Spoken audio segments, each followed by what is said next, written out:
Hello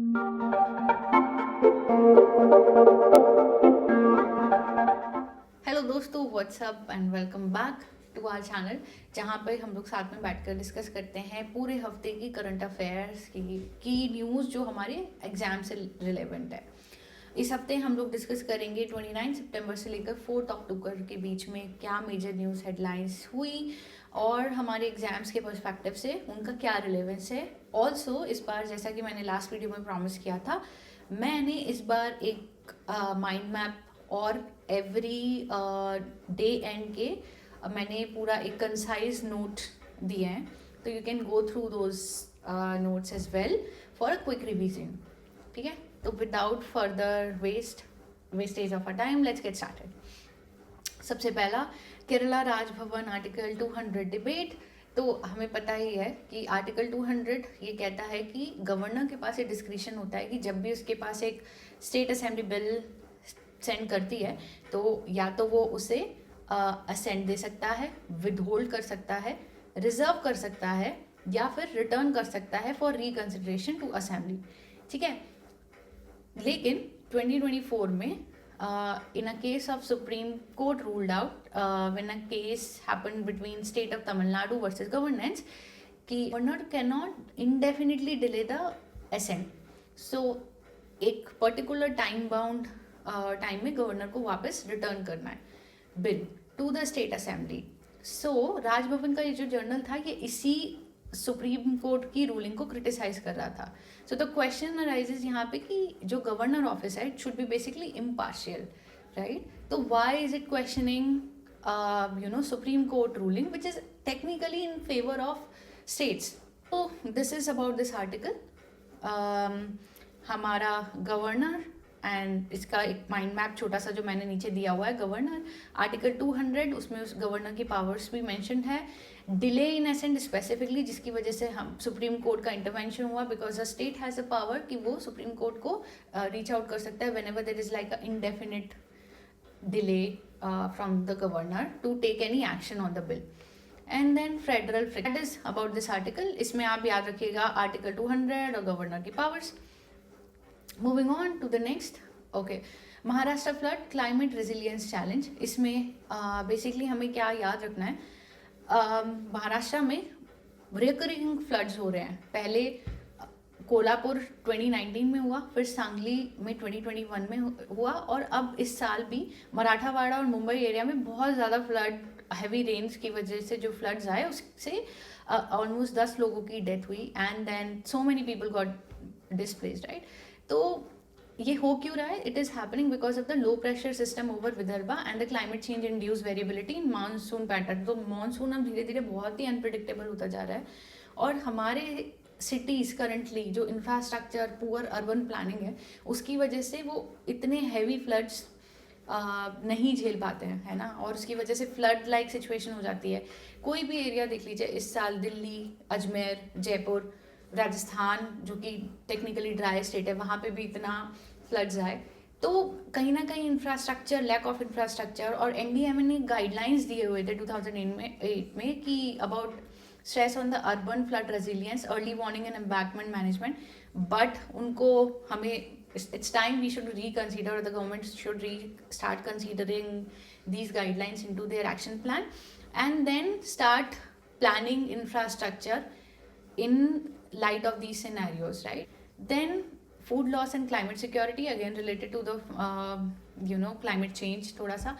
So basically हो क्या रहा है इंडिया में, FAO रिपोर्ट ने बताया कि पोस्ट हार्वेस्ट जो फूड लॉस हो रहा है that is basically accounting to 1.5 trillion annually, which is like too huge, मतलब 3.7% ऑफ एग्री जीडीपी। आप समझ रहे हो, मतलब हार्वेस्ट हो चुका है, इतना ज़्यादा फूड वेस्टेज हो रही है। क्यों हो रही है? Because there is lack of cold storage facilities जो कि हमारे पास अभी अवेलेबल नहीं है ज़्यादा। But there are certain missions like PM Kisan संपदा योजना, NIFTM studies focus on basically building up the cold chain and circular economy, right? Circular economy क्या है? बेसिकली किए बिना उसी रिसोर्स को यूटिलाइज करते रहते हो, rather than like create, make, create, take and then उसके बाद उसे डंप कर दिया गया, डिस्पोज कर दिया गया, we are basically recycling it and reusing it. So that's how the circular economy concept basically revolves around. Food loss होता है, फार्मर की इनकम कम होगी, उसकी वजह से एमिशंस ज़्यादा हो रहे हैं, ठीक है, और कोल्ड चेन चाहिए, and that's how it is link to circular economy. Just remember it as a for the point for your answer. And it is also tied to हमारे सस्टेनेबल डेवलपमेंट गोल का 12.3 which is around food loss and wastage and the Paris agreement goals, right. Okay, moving on to the next one which is around the women health. Pregnants जो हैं उन्होंने protest किया है, कहाँ पे, महाराष्ट्र में, क्योंकि वहाँ पे बहुत ही लो वेजेस मिलते थे, like 3,000 a month, which is what आज के ज़माने में, है ना. तो उन्होंने डिमांड करी है कि रेगुलराइजेशन हो. तो बेसिकली प्रॉब्लम ये था कि workers eight PHC under Zila Parishad had no job security, pension नहीं है उनके. रिलेवेंस ये है कि जेंडर इक्वालिटी किस तरह से पेज आज भी इंडिया में कम है for a women as comparison to man, right. Low pay, no security, gender inequality rising, labor reforms are required. Okay, the next one was कि Telangana Bharat future city urbanization and infrastructure board. So this is a really good measure and a definitely measure जहाँ हम ऊपर अभी बात कर रहे थे ना कि अर्बन प्लानिंग थोड़ी सी पुअर है हमारे यहाँ. तो तेलंगाना ने जैसे धोलावीरा गुजरात में और गिफ्ट सिटी बनाई गई, उसी के लाइन में चलते हुए रेवंत रेड्डी ने Bharat future city near Hyderabad announce किया है, which is to attract basically fortune 500 companies, which focuses on smart infrastructure, bullet train linked to Amravati, you know. So as I mentioned, Dholavira and gift city से इनका reference था. और इसके mind map के लिए urban expansion which leads to smart city and we need more such smart cities. अभी आज के डेट में और आज के टाइम पे अगर हम देखेंगे तो नाम की कुछ सिटीज़ हैं जहाँ पर बहुत ज़्यादा कॉन्सेंट्रेटेड है पॉपुलेशन हमारी, और उसकी वजह से जब भी फ्लड्स या हैवी रेन या अनप्रिडिक्टेबल वेदर चेंजेस होते हैं तो सबसे ज़्यादा इम्पैक्ट इस तरह की सिटीज़ में होता है, resulting in flood and we directly link it to the poor infrastructure and planning. So the need of the hour is कि हम इस तरह की सिटीज़ और डेवलप की जाए जहाँ पर जो पॉपुलेशन जो आज के टाइम पे करंटली सिर्फ कुछ सिटीज़ में कॉन्सेंट्रेटेड है, वैसे वो मूव करे डिफरेंट सिटीज़ में, ताकि स्प्रेड अच्छा हो और इस तरह से प्लानिंग की जाए, right. So that's about 29th.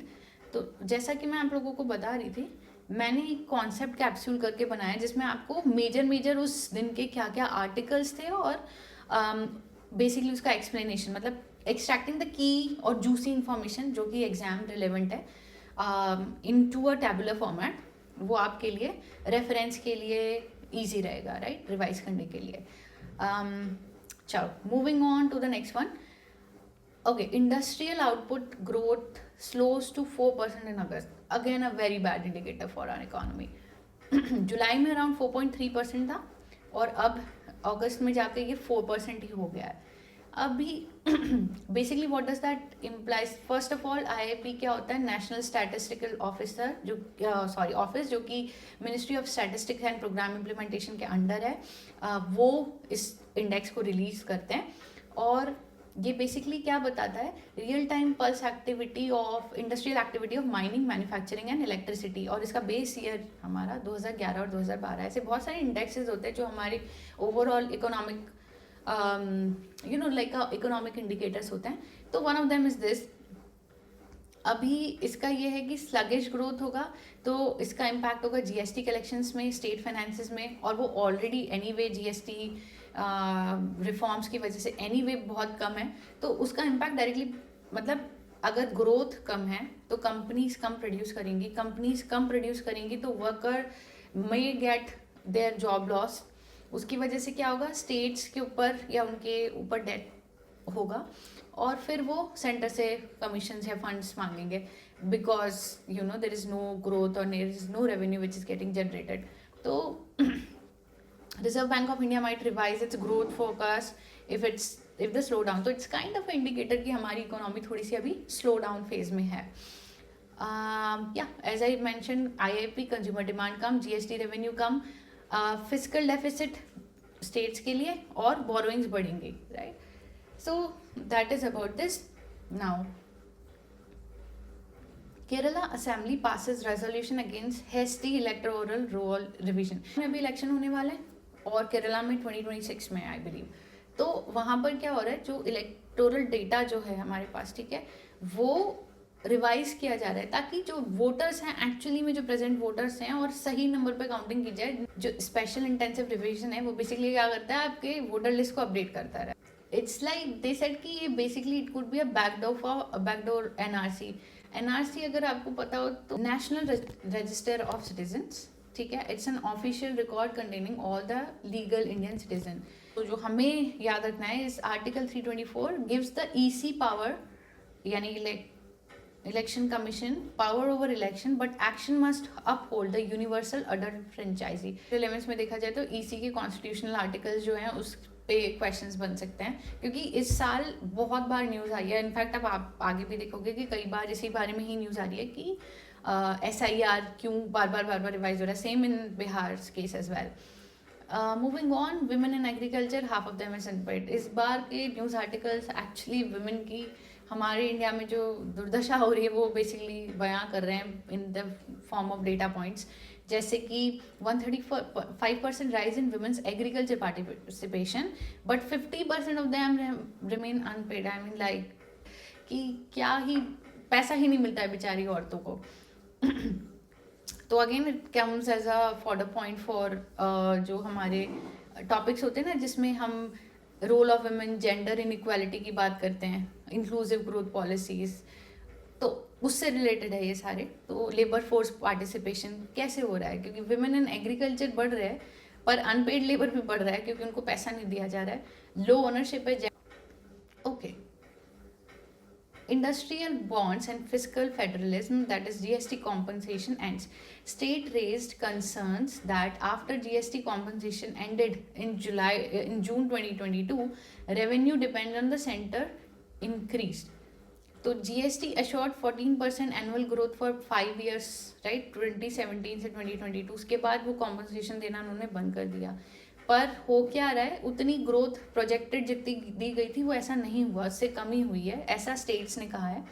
And also post compensation state depend on market borrowing या cess allocation, reflects weakening fiscal federalism and the centre state coordination. तो डेफिनेटली आपने मतलब हेयर एंड देयर इस बार मेंशन भी हुआ है कि आफ्टर जब से चेंजेस हुए हैं GST 2.0 रिफॉर्म से, तो काफ़ी स्टेट्स इस बात से खुश नहीं है क्योंकि उनके लिए जो उनका कलेक्शन है रेवेन्यू का वो कम ही हो रहा है। तो जो ग्रोथ जो प्रोजेक्टेड दी गई थी वो नहीं मिल रही है। इसमें आप कैसे लिंक कर सकते हैं, बेसिकली GST और जो हमारी GST council article 329A I think is where this news becomes important. आप याद रख सकते हैं। Physical federalism is also one of the topic which you can relate it to, है ना, GST architecture, physical policy, cooperative federalism. और इसमें मैंने थोड़ा सा IIP का डेटा भी दे रखा है कि कौन उन्हें पब्लिश करता है, कौन सा बेस ईयर है, क्या उसकी फ्रीक्वेंसी है ऑफ पब्लिशिंग, एंड कौन कौन से ये मेजर सेक्टर है। क्योंकि प्रीलिम्स में ना इस तरह के क्वेश्चंस वो बहुत पूछते हैं जिसमें आपको बोल दिया जाएगा कि ये आपका IIP डेटा है और इसमें क्या कौन से फैक्टर्स को कंट्रीब्यूट करके वो इंडेक्स एक्चुअली कैलकुलेट किया जाता है। तो just remember mining, manufacturing, electricity. Okay, moving on, 1 अक्टूबर की न्यूज़, UPSC सेंटिनरी यानी कि 100 साल ऑफ मेरिटोक्रेसी अपने सेलिब्रेट कर रही है। Union public celebrating 100 years of ensuring merit based civil service recruitment in India. इसके बारे में सिविल सर्विसेज कहाँ से आया था, ली कमीशन ने रिकमेंड किया था गवर्नमेंट ऑफ इंडिया एक्ट 1919 में, and then it became a federal public service commission in 1935, then UPSC under article 315 post constitution, and the chairman emphasizes on integrity, fairness। मतलब basically UPSC as a constitutional body वो आपको याद रखना है क्योंकि इस साल UPSC ने अपने 100 साल पूरे किए हैं। Okay, IMD report, monsoon rainfall 8% above normal. India received 8% above normal monsoon rainfall in 2025, making it 5th wettest monsoon since 2021 with significant regional variations। तो वैसे भी because of the climate change बहुत सारे changes आ रहे हैं weather pattern में, as you can see। और इस बार हमारा 8% अबव था than the normal range and since 2001. Excess rainfall due to strong monsoon through and delayed withdrawal from North India. Flood reported in Maharashtra Karnataka, जो कि हम स्टार्टिंग में डिस्कस कर भी रहे थे. Climate change causing rainfall clustering, intense rainfall in short. India's female labour force participation rate rose to 41%, which is good, but most of the women remain unpaid और informal work में है. तो अगर लेबर फोर्स पार्टिसिपेशन बढ़ तो रहा है, पर अगर पैसे नहीं मिलेंगे तो वो फिर उनके लिए इंसेंटिव क्या है, right? Distress participation, women working without wages due to household economic pressure. And then government initiatives जो से related है, like Skill India, SGs, Stand Up India, but structural barriers still persist. तो हमें ये further points है आपके लिए to mention in your answers. Again, a mind map with respect to this, how gender inequality is playing a role here. Then coming to Bihar's final electoral roll published post SIR update, again similar to what we were discussing with respect to Kerala. यहाँ पे भी वो revision किया गया है with respect to SIR special intensive revision, और उसमें कितने सारे वोटर्स रिमूव हुए हैं, कितने सारे ऐड हुए हैं, और ये 22 revision after 22 years aim to eliminate duplicate and deceased voter. Okay, another important development that happened was Dugong Conservation Reserve recognized by IUCN, और ये है कहाँ? पार्क बे ड्यूगोंग कंजर्वेशन रिजर्व, जो कि हमारी तमिलनाडु में है, which was established in 2022, was recognized by IUCN as a model for marine ecosystem restoration. Very important point and very important for environment perspective से अगर हम देखें तो ड्यूगोंग्स होती क्या है? Sea cows, herbivorous marine mammals, indicator of sea grass health. Obviously बहुत important है हमारे लिए, तो याद रखिएगा फॉर प्रीलिम्स स्पेशली. और dugong are categorise into Schedule 1 species under the Wildlife Protection Act of 1972. Polar geoengineering debate, climate risk. Global scientists debated proposal to artificially cool polar regions through geoengineering. Basically aerosols inject कर दो into the stratosphere to reflect the sunlight. लेकिन context क्या है इसका कि such intervention could offset warming but disrupt the global monsoon pattern. Of course आप थोड़ा सा भी चेंज करोगे नेचुरल पैटर्न्स में, एनीवे वो चेंज हो ही रहा है क्लाइमेट चेंज की वजह से, तो अगर आप थोड़ा सा भी ट्वीक करने की कोशिश करोगे by doing something chemically or artificially, it will have a impact on it. Indian scientist want that it may alter the South Asian rainfall and agriculture. और आपको पता ही है कि हमारा देश इंडिया, जो कि एग्री इकोनॉमी है मेजरली, और बहुत डिपेंडेंट है. मॉनसून हमारा प्राइम देवता है जिसके बेसिस पे हमारी क्रॉप्स और हमारा पूरा इकोसिस्टम चलता है, तो it can disturb it and also obviously it will have the impact on agriculture.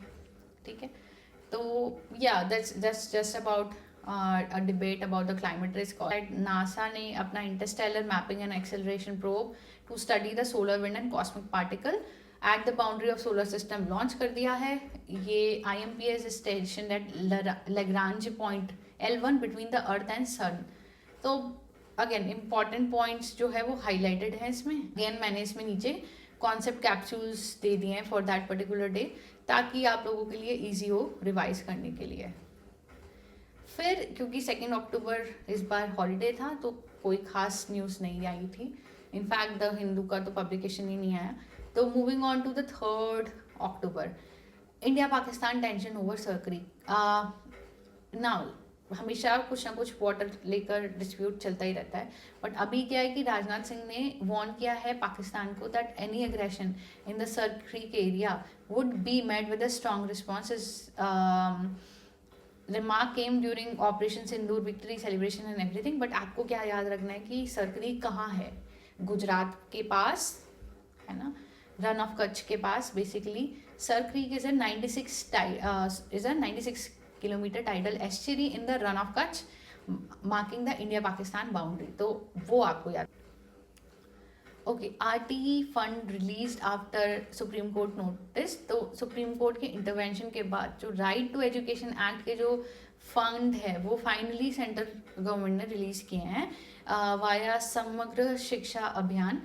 Tamil Nadu is to start RT admission from 9 October. तो RT एक्ट जैसा कि आपको पता ही है 2000 में मैंडेट किया था कि 25% reservation in private school for weak students के लिए रिजर्व करना है 25% in private schools, and state were unable to reimburse the school due to the delay in centre. तो जब सेंटर रिलीज ही नहीं करेगा फंड तो स्टेट्स के पास तो वैसे ही पैसे नहीं होते, most of the time they are in financial debts, तो they were waiting basically to get that released, and finally Tamil Nadu is the first state जो कि start कर देगा अक्टूबर एडमिशन वापस से from October 9।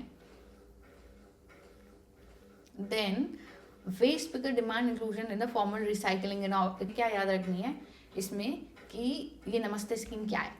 Basically, it aims to mechanize the sanitization, provide social security and integrate informal sector. Obviously, बात है they are doing something for the economy, as I mentioned earlier, circular economy, reusability के ऊपर focus करती है। तो this scheme, नमस्ते scheme, इसको याद रखना है। What it does on Madhya Pradesh just SC to relax 50% reservation cap, very purely news in this context, तो हम चाहें तो इसे स्किप भी कर सकते हैं। मैंने नीचे article raises constitutional question under article 15 sub clause 4, 16, 4 and 46। तो ये आप एक बार लक्ष्मीकांत खोल के एक बार चेक कर लेना कि क्या आर्टिकल्स हैं और इनका रिजर्वेशन सीलिंग, एटलीस्ट रिजर्वेशन से क्या रिलेशन है, तो that would help your concept capsule for this quick revision. Then उसके बाद 4 अक्टूबर की बात करते हैं। Sonam Wangchuk detention under NSA, habeas corpus in SC। तो आपको पता ही है, पिछले हफ्ते हमने डिस्कस भी किया था कि लद्दाख की जब से वो UT बना है और अभी जो करंट अनरेस्ट वहाँ पे हुआ, बिकॉज वो डिमांड कर रहे हैं कि उन्हें 6th शेड्यूल में इंक्लूड किया जाए, और हमने रिवाइज भी किया था लास्ट वीक कि 6th शेड्यूल में ADCs बनते हैं जो पावर देते हैं बेसिकली वहाँ के लोगों को, एंड स्टेटहुड की डिमांड हो रही है basically. I mean I have given the four points here, demand क्या थी, ठीक है। एंड जो NSA एक्ट है वो preventive detention up to 12 month देता है to maintain the public order and national security, but जो ग्राउंड्स होने चाहिए डिटेंशन के वो ऐसे कुछ भी आर्बिट्री टाइप नहीं होने चाहिए। अगर आर्बिट्री अरेस्ट हो रहा है तो that is basically violating the law, right.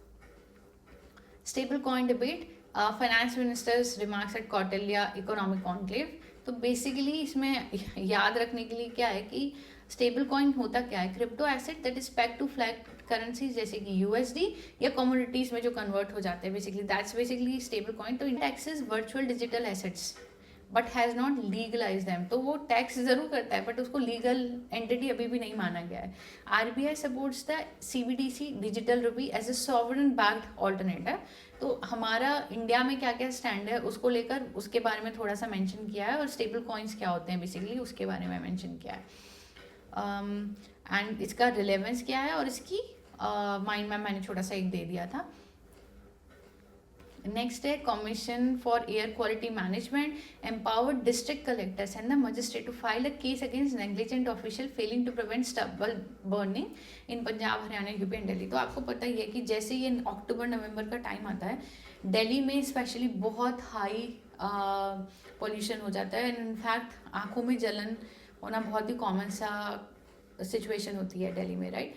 तो उसके लिए जो हमारा commission for air quality and management है उन्होंने कहा है कि अब डिस्ट्रिक्ट कलेक्टर्स और मजिस्ट्रेट्स के पास पावर है कि वो उनको केस फाइल कर सकते हैं फॉर पीपल और द ऑफिशियल्स जो कि इसको कर्व नहीं कर पा रहे हैं। काच्छादीवू डिस्प्यूट स्टैलिन रिन्यू डिमांड। तो काच्छादीवू है क्या, एक छोटा सा आइलैंड है जो कि इंडिया और श्रीलंका के बीच में है, और वहाँ पे जनरली इंडियन फिशर्समैन जाके, क्योंकि वहाँ पे ऑब्वियसली गुड फिश कैच मिल जाता है उन्हें, तो वो जाके वहाँ पर फिशिंग करते हैं बेसिकली। क्रिएटेड मतलब उससे रिलेटेड क्या है वो मैंने यहाँ पर मेंशन किया है, और इशू ये कि fisherman crosses into the Lankan water to get that rich marine catch, जिसकी वजह से कभी कभी उनको अरेस्ट भी कर लिया जाता है। तो हमें बेसिकली इसमें एक तो काच्छादीवू है कहाँ पर, वो याद रखना है. Who is actually currently holding it? Like, is it under India? Is it under Sri Lanka? And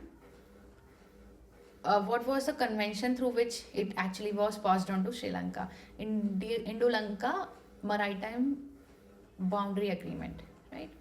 Then Kashmir's first snowfall, western disturbance. Begin news है purely, but just remember कि first snowfall during this time basically हमारे western disturbance की वजह से, जो कि Mediterranean area से आ रहे हैं, उसकी वजह से चेंजेस दिखने को मिल गए हैं. तो कश्मीर में ऑलरेडी स्नोफॉल हो चुका है, and it is very crucial for our rabi crops. And western disturbances are extra tropical storm from west area that brings this rain or the snow to North India. So it is very important for our agriculture purposes also. But कभी कभी it can trigger the avalanche and floods. But अभी के लिए for our reference it is important for crucial rabi crops basically, right? Okay, this is just a good humanitarian activity that happened.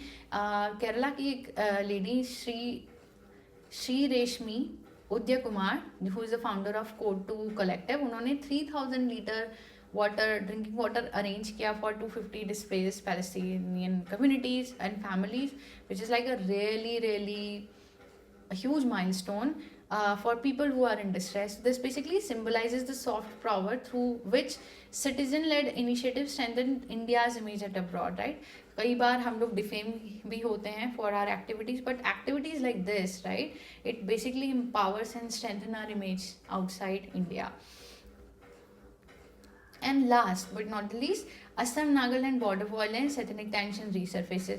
Assam का अगर देखा जाए तो मेजरली कभी ना कभी वायलेंस कभी मेघालय के साथ होता है, कभी नागालैंड के साथ है, कभी इवन मणिपाल के साथ भी हो जाता है, तो मणिपुर के साथ भी हो जाता है, आई एम सॉरी. तो इस बार क्या हुआ है कि यहाँ का एक एरिया है ये गोलाघाट, वहाँ पे जाके कुछ नागा लोगों ने असम का जो एरिया है वहाँ पे जाके थोड़े से डिस्टर्बेंस क्रिएट किए हैं. Geographical stand point of view से ये देखना है कि ये गोलाघाट एरिया कहाँ पर है, and the bordering area between Nagaland and Assam. क्योंकि और क्यों हुआ ये डिस्प्यूट, बिकॉज नागालैंड क्लेम्स कि ये एरिया उनका है, एंड असम से इसकी this area is basically Assam's. So that's the brief about it. And this is the concept capsule which basically talks about कि जो भी हमने अभी तक डिस्कस किया उसके मेजर एक्ट्स या जो भी हमने कॉइन्स या टर्म्स डिस्कस किए हैं उसके बारे में मैंने ब्रीफली एक छोटा सा एक्सप्लेनेशन दिया ताकि आपको रिवाइज करने में ईजी रहे. So that's it for this week. I hope आपका रिवीजन मेरे साथ हुआ हो, और अगर आप चाहते हैं कुछ मैं नया ऐड करूँ या फिर if you want to continue this way, do let me know in my comment section. इसी के साथ हम रैप अप करते हैं इस वीक का सारा रिवीजन और मिलते हैं next week. Alright, thank you for watching, bye bye.